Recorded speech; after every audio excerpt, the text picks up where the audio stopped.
How to do it. Let me show you how to do it.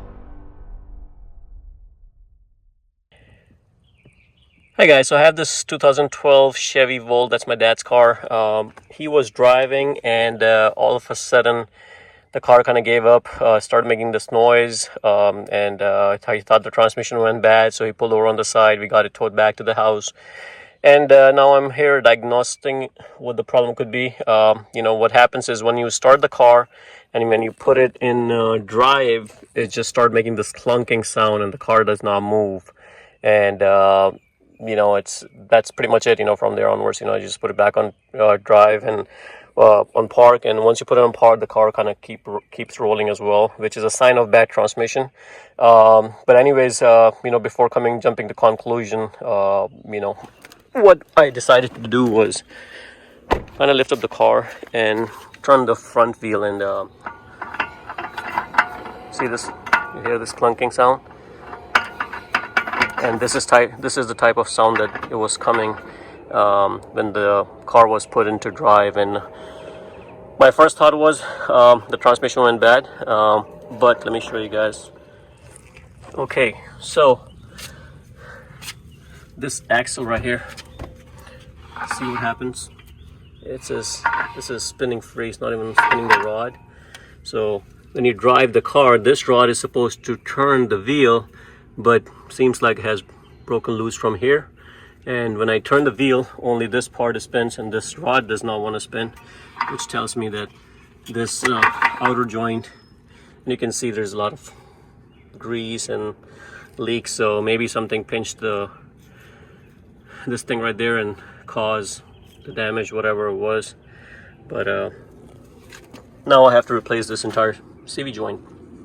And quite frankly, this is a fairly new CV joint. It's been about a year that I installed this.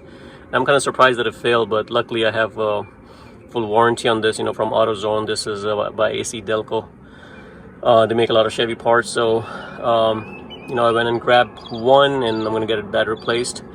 The only way you can work the warranty replacement is kind of take the old one out, take it back to them with the receipt, and they swap it out, But in my case, I had to go buy one first, only because I couldn't really take it out and wait for all that. So anyways, we're going to do the swap and I'll get the replacement money back. But anyways, we're going to go ahead and replace this, and that should fix the issue. Once you're replacing the CV joint, it's highly recommended you buy a brand new bolt. In my case, the bolt already comes with the car, with the new CV joint, so I'm not going to need that. Just make sure you torque it per the spec, and there's also a clip inside that you're supposed to install. Also get that clip brand new, and otherwise you're going to get that clicking sound when you're braking and stuff like that, or picking up the car. So be careful with your this right here. This is the pipe for the brake line, so you want to make sure you don't pinch that or anything like that. Be very careful. You do have to remove this, and what I've seen is the best way is to remove this downwards, the lower arm, and then you should be able to just get this part out and kind of move this out of the way. So we'll see how it works. But again, this job, I'm not going to show you how to replace that entire CV axle. I already have other videos that shows how I did that. There is a seal back there on the driver's side. The passenger side does not have a seal. The driver's side does have this seal right there. That, if you have to remove that, if you're doing an easy swap, you may not even need to replace that seal. But if you see that there's any kinks or anything like that, last time I did put a brand new seal, so I don't plan on putting a seal. However, there is a guide that comes with the seal, which helps you put this CV axle inside that, and that is the transmission part right there. You may see some oil dripping out, which is normal when you're replacing this. So just keep track of how much oil is dropping down so you can refill that. That's something you definitely have to do, because you don't want anything lower on your